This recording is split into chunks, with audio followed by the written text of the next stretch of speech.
J-E-L-L-O. The Jell-O program, starring Jack Benny, with Mary Livingston, Phil Harris, Dennis Day, and yours truly, Don Wilson. The orchestra opens the program with Little Girl.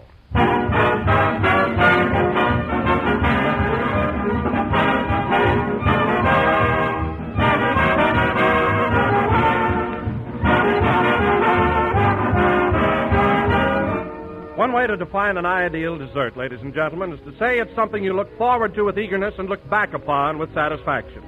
Yes, that's one way, but an even better way is simply to say Jell-O, because Jell-O is really tops for topping off a meal. It's a grand-looking dessert, one that sets off a table in first-rate style, a gay, glistening dessert radiant with jewel-like colors, the most tempting and attractive treat you ever laid eyes on. And what a swell taste. A top-notch, tantalizing flavor, extra rich, as inviting as the juicy, ripe fruit itself. So tomorrow, friends, try a delightful Jell-O dessert in any one of Jell-O's 6 famous flavors. Ask your grocer for Jell-O by name. For Jell-O is a trademark, the property of General Foods. And those big red letters on the box are your assurance of the highest quality and that delicious Jell-O flavor.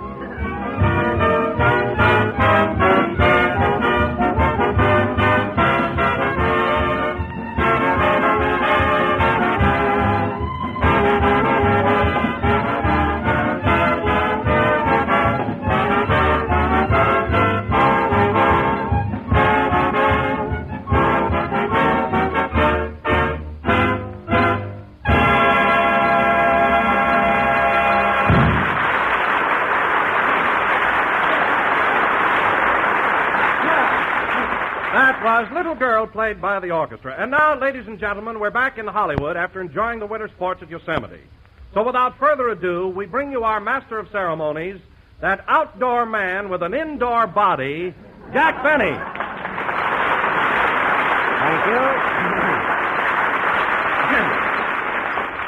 Thank you. Jell-O again, this is Jack Benny talking. And Don, if you're referring to that little incident when I hurt my leg skiing in Yosemite, you're not being very fair. I'm a very good skier, but after all, accidents will happen. Well, Jack, if you're such a good skier, how come the very first day you started down the hill, you had your skis on backwards? Don, did you ever hear that expression, doing it the hard way? I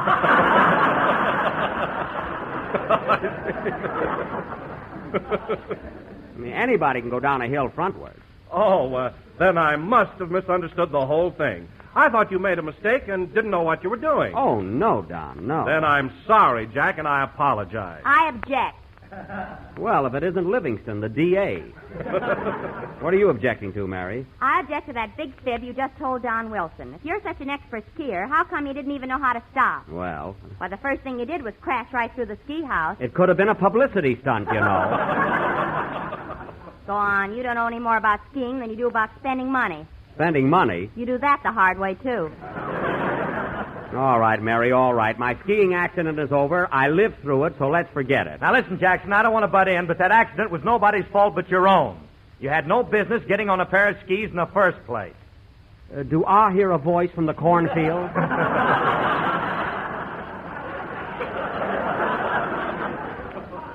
What was that, Phil? I said the whole thing was your own fault. Oh, it was. Certainly. It never would have happened if you weren't such a show-off. I'm a show-off. Listen, Phil, you're calling me a show-off is equivalent to Tommy Manville telling an owl it stays up too late.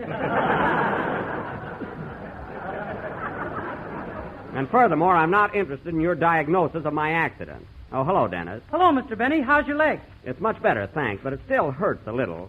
Every once in a while, I feel a twitch of pain there. How can you tell where your accident stops and rheumatism begins?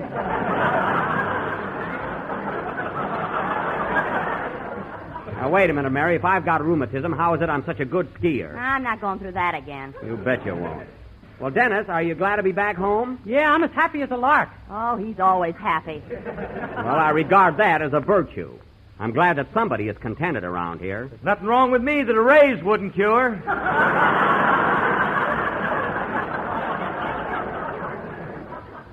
There he goes with that raise again. All that guy thinks of is money. Women and money. Well, I never got one in a box of Cracker Jack. Neither did I, but let's forget it. Well, tell me, Dennis, did you enjoy our little vacation at Yosemite? I sure did, Mr. Benny, and I want to thank you very much for treating us to the trip. That's all right, Dennis. Yes, Jack, it was a grand gesture on your part. That's okay, Don. It was a pleasure. You and Dennis have acted like gentlemen, and you've always spoken very nicely of me. Therefore, I was glad to pay for your trip. I'm sincere, so I get hooked.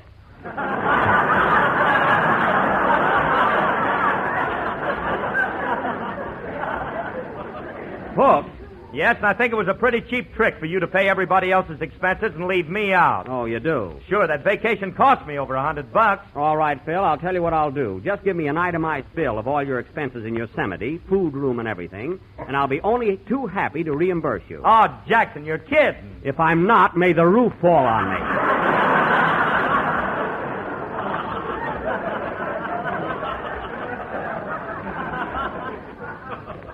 You've got a nerve expecting me to pay your expenses after the way you acted.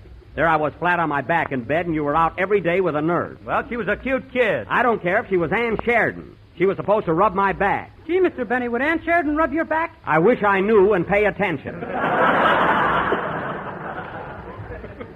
I was talking about Miss Kelly, my alleged nurse. I think you did pretty well, considering that you had to work 24 hours a day. 24 hours a day? Why, didn't he have a night nurse? No, Jack hired a girl with insomnia. Well, she certainly wasn't on the job in the daytime. She was out with Phil Harris every minute. By the way, Jackson, I had a letter from her this morning. Really? Well, I'm glad you finally met a girl that can write. Did she say anything about me? Yeah, she told me to be sure and say hello to Grapes or Wrath. Well, that's very, very clever.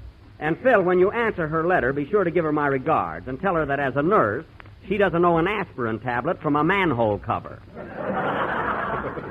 I wouldn't recommend her to my worst enemy. Your worst enemy? Who's that, Jack? Well, Don, take the name Edgar Allan Poe, remove the Edgar and the Poe, add Fred, and boil for 10 minutes.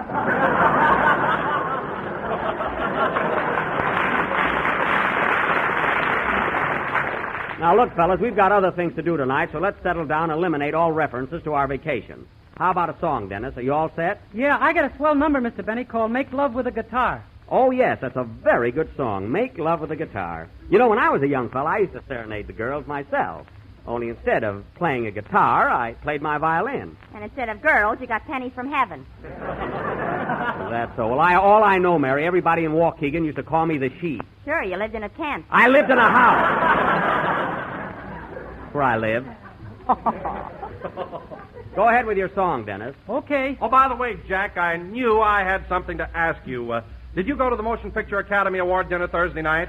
Yes, Don. Mary and I attended, and it was a grand affair. Go ahead, Dennis. Well, Jack, weren't you disappointed that you didn't get the award for the outstanding performance? Disappointed? Why, no, Don. Go ahead with your song, Dennis. Now, come on, Jackson. Look, Jackson, weren't you just a little bit jealous? Me jealous? What are you talking about? He's talking about the Academy Award dinner Thursday night. You should have seen him, fellas. Dennis, are you going to sing or not? Boy, was Jack burned up. He nearly... Dennis, what are you waiting for? Sing. Jack was so mad, I thought... Sing, Dennis, for heaven's sake. Okay, Mr. Benny. Come here a minute, young lady. I want to talk to you.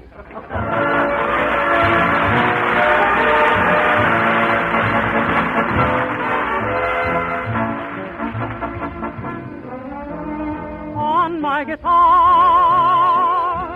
I strike a chord like this. It always brings a kiss I never miss. Speaking of love, you can go very far, no matter who you are, if you play a guitar.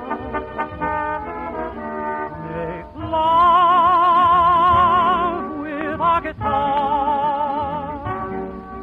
If you should meet her, sweet senorita, romance with a guitar.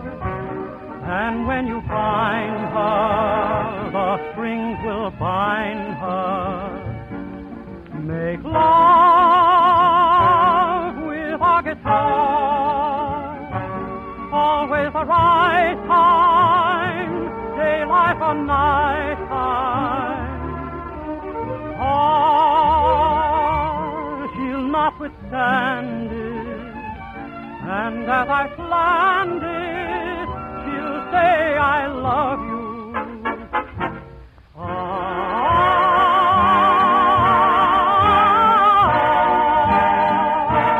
It is the right time, daylight or night time.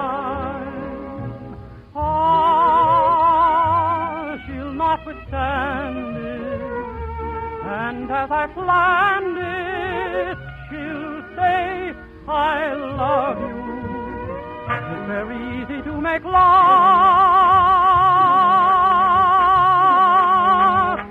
with a guitar.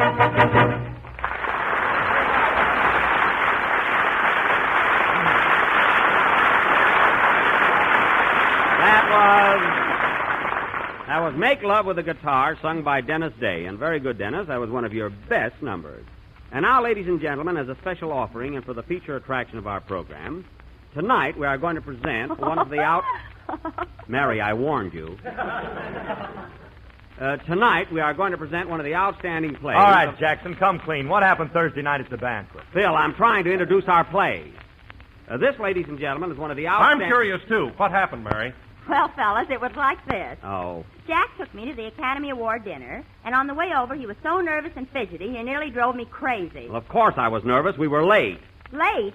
We got there so early, the head waiter gave Jack a box of silverware and told him to set the table.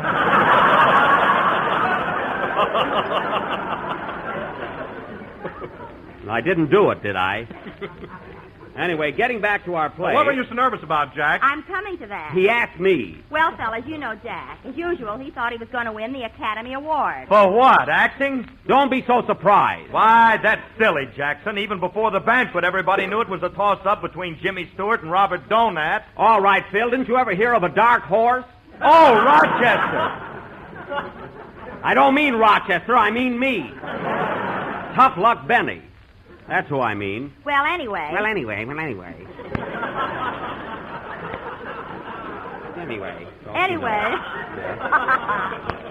Anyway, all the stars got there, and during the dinner, Jack ran around like a regular politician, shaking hands with everybody and passing out cigars. Well, there's nothing wrong with passing out cigars. You didn't have to give one to Betty Davis. Well, I was excited. Sure you were excited. And here's the payoff, fellas. Oh. When the dinner was over and they announced that Robert Donat was the winner, Jack got up and yelled, "You can't do this to me!" Well, I told you I was nervous. Anyway, I sat right down, didn't I? Not until someone hit you in the face with an artichoke. That was a Brussels sprout, and I didn't even feel it.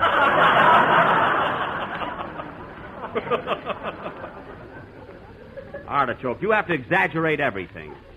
Anyway, folks, as I started to But, announce... Jack, getting back to the award, I can't understand what you objected to in the decision. Because I don't think Robert Donat deserves that statue as much as I do. What are you talking about? Did you see Goodbye, Mr. Chip? Yes, but I don't remember him in it.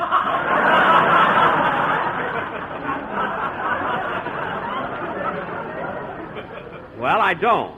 You're the kind of a guy that would visit Niagara Falls and not remember the water. Well, let me tell you something about Goodbye, Mr. Chips, Mary. I just wish I had a chance to play that kind of a role, that's all. Say, Mr. Benny, I didn't see that picture. Would the part really fit you? Like a glove. You know, Dennis, it's a story about an English schoolmaster, and we follow his career. First he's young, then middle-aged. Then he gradually becomes older and older and older.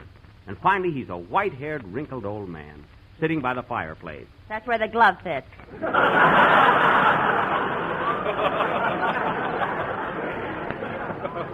All right, now listen, fellas, let's change the subject and forget about this year's Academy Award. First thing you know, people will think it's a case of sour grapes on my part. Now, getting back to our play... Pardon me, Jack. Ladies and gentlemen, speaking of sour grapes, I would like to announce that Jell-O does not come in that particular flavor. Well... However, it does come in 6 other flavors, and you will find each one of them tempting, economical, and easy to make. So go to your neighborhood grocer and insist on genuine Jell-O. Look for the big red letters on the box. Very good, Don. Allow me to congratulate you. That was not only brilliant, but obvious. And now, ladies and gentlemen, getting back to our play, tonight we are going to present something entirely different and away from our usual sketches. However, before we begin, I'd like to explain... Oh, who is it? Come in. Well, look who's here, fellas. Hiya, Buck. Remember me? Andy. Well, Andy,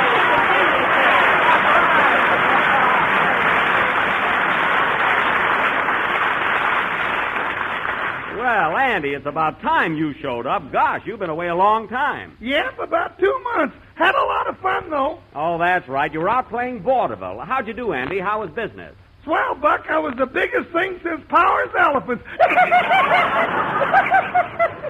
Well, I'm glad to hear that, Andy, because I'd like to go back on the road again myself and play those good old 4-a-days. I got a great idea for your act, Jack. What? You start out as a young man, and the audience gets older and older and older.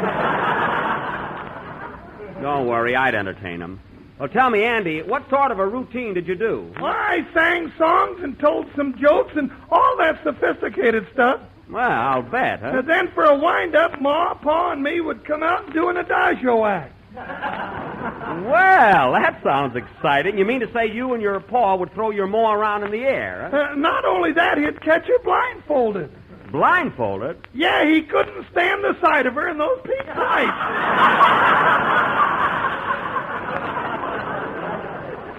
Oh, well, I'd like to have seen that myself. Say, that must have been pretty dangerous for your ma. Didn't your pa ever miss her? Every show, Buck. That was our big finish.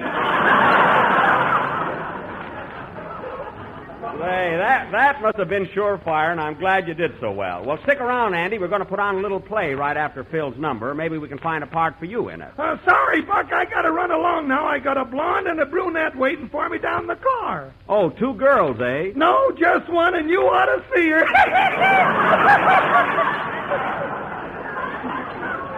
I'd like to. Well, so long, Andy. So long, everybody.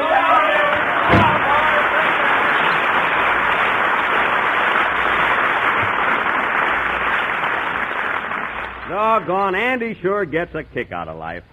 Well, Phil, now that I feel good again, let's hear a number and we'll do our play right after it. Okay, Jackson. Is there anything special you'd like from our large repertoire? Large repertoire? Phil, you never played anything that was over 3 feet away from Dipsy Doodle. So get in the groove. Hold it a minute. Come in. Telegram for Jack Benny. Take it, Mary. Hey, buddy, got change for a half? Only 2 quarters. That won't help you. Thought we'd never get to that. Well, I'm glad he finally got a job. Who's the wire from, Mary? It's from your father in Miami Beach. From Dad, eh? What does he say? He says that my dear son Jack received your letter saying you were going to win the Academy Award. The newspapers here got it all wrong. Poor Dad, he'll be so disappointed. Wait, there's more. Oh. Congratulations, and I'm very anxious to see your new picture, Mr. Chips Rides Again. He means Buck Benny. Let me have that, Mary. I'll answer it. Play, Phil. Gosh, how will I ever tell Dad?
That was I've Got My Eyes on You, played by Phil Harris and his orchestra. And Phil, That number was vaguely familiar. Didn't you play it a few weeks ago? I don't know.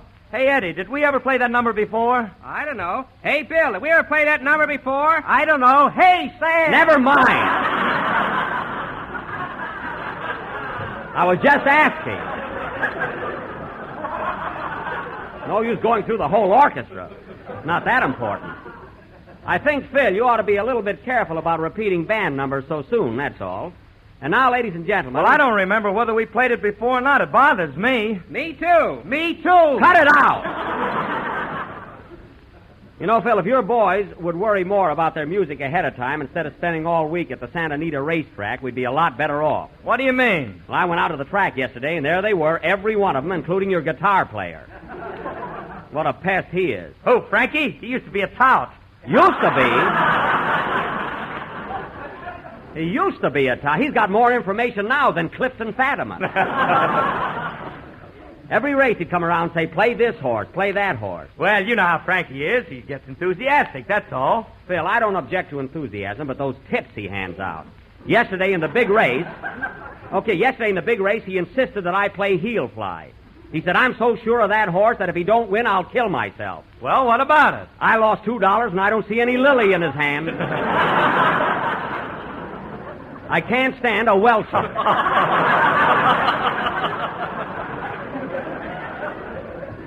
No, sir. Well, Jack, you certainly don't expect a fellow to kill himself just because he gave you a bad tip, do you? No, but he could cut his finger or something and so he was sincere. Some little gesture. You know, Jack, a guy like you should stay away from the races. You don't have any fun there. Listen, Mary, there's nobody that enjoys a hot dog and a little fresh air more than I do. I mean, you can't stand to lose. Well, naturally, 6 races in a row is just a little too much. No kidding, Jack. Did you really lose 6 straight races yesterday? Yeah. Jack was so mad that instead of tearing up his tickets at the track, he took them home and ran them to the meat grinder. Darn right I did. Well, so much for Santa Anita. And now, ladies and gentlemen, as I started to announce, for our feature attraction this evening, we are going to present, if possible, a dramatic version of one of the outstanding... Well, I give up. Come in. Hello. Hello. Look, miss, I'm very busy, and I don't... Hello, Gracie. Jack, it's Gracie Allen. Oh.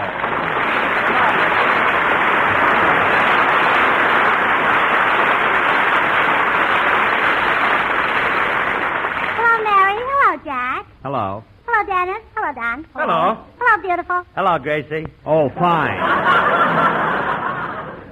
Gracie, you're the only one in the world that thinks Phil Harris is beautiful. Oh, yeah, and so do I. Oh. Well, Gracie, it was nice of you to drop in, but we have a play to do, and we haven't much time. What brought you up here tonight? Well, I don't know. When I hitchhike, I never ask their names.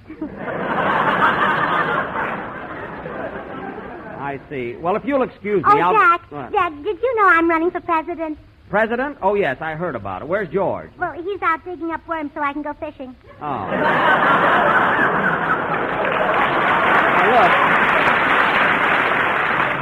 look, Gracie, I'll be through in a few minutes, so if you'll Well, just... I just came up here to ask you, Jack, if you'll vote for me. Well, are you nominated? No, I just think to be sociable. That I don't understand at all. Now, if you don't mind, Gracie, look, Now, how about you, Mary? Will you vote for me, Don? What's he talking about? I'll be glad to. Me too. So you've thrown your hat in the ring, huh, Gracie? Oh, yes, and it was adorable. I paid $37.50 for it at Bullock's Wilshire. Oh. No. Did you really? I think the hats they're wearing this year are so much better than last year. Don't you, Gracie? Oh, yes. I like the hat I got on even better than on my head. Well, it's more becoming.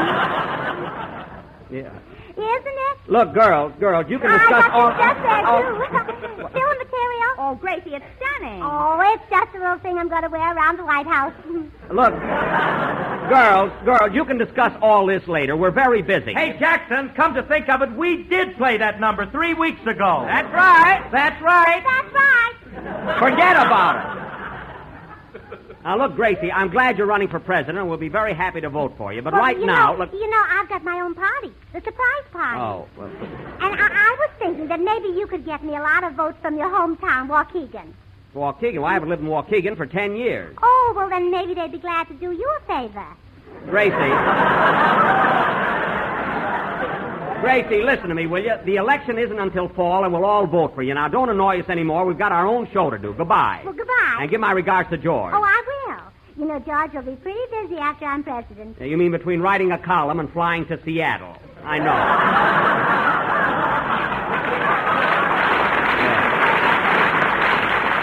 I know all about it. Huh? Imagine My Day by George Burns. That ought to be something. Well, so long, Gracie. Goodbye. Well, goodbye. Well, if I'm going to be elected, I've got to run out now and make some speeches. And perhaps kiss babies, huh? Hey, that's not a bad idea. Come here, Phil.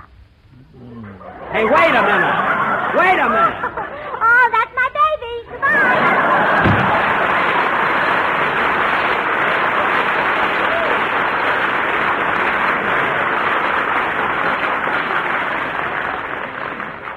That's about the silliest thing I ever heard. Gracie Allen running for president. Wouldn't it be funny if she were elected president next year? It sure would. And you won the Academy Award? Oh, quiet. Now, ladies and gentlemen, I have a little announcement to make. This evening, for our feature attraction, we were going to do Mr. Smith Goes to Washington. But inasmuch as we only have a few minutes left, we will change it to Mr. Smith Goes to Glendale.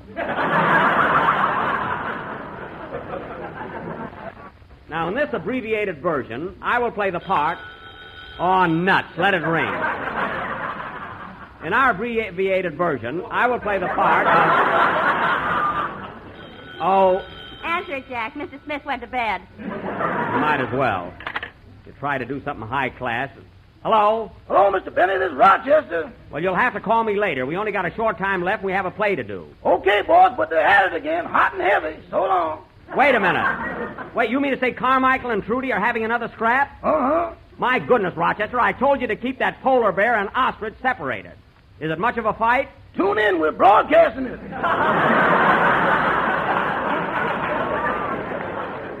It's nothing to get funny about. Now tell me exactly what happened. Well, I was in the kitchen when I heard a noise, and I ran into the living room. Yes? And apparently Carmichael had run the vacuum cleaner over Trudy. Apparently? What do you mean, apparently? Well, the bag is full of feathers, and she ain't.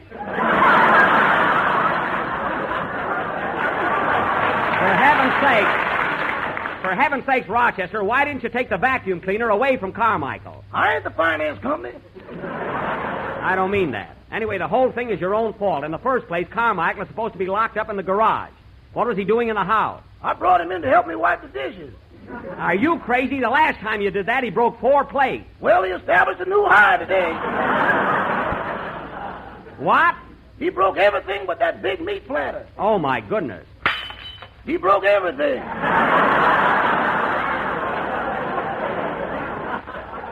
Now, look, Rochester, I've had just about enough. And you're going to pay for all the damage that's been done in the living room and the kitchen. It's coming out of your salary. That old refrain. Never mind. Now, you separate those animals and keep them quiet. I'll be home in a little while. Goodbye. Goodbye. Oh, say, boss. What? I see where Robert Donut won the Academy Award this year. I know. Should I go out and buy a statue for that shelf you built? Never mind. There's always another year. Goodbye. I'll perhaps find a nice-looking mess when I get home. Oh, well. And now, ladies and gentlemen, getting back to our feature attraction, tonight we are going to... Oh, the heck with it. Play, Phil. And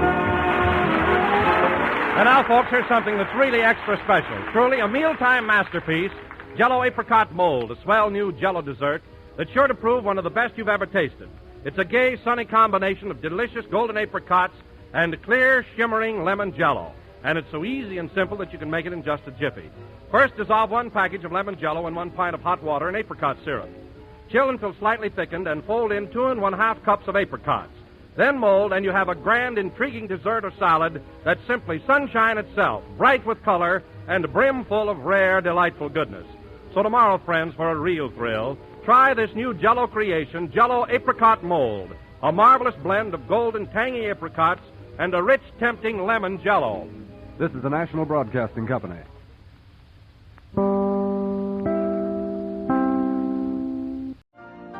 You've been listening to the OTR Gold Network. Find more classic radio at otrgold.com.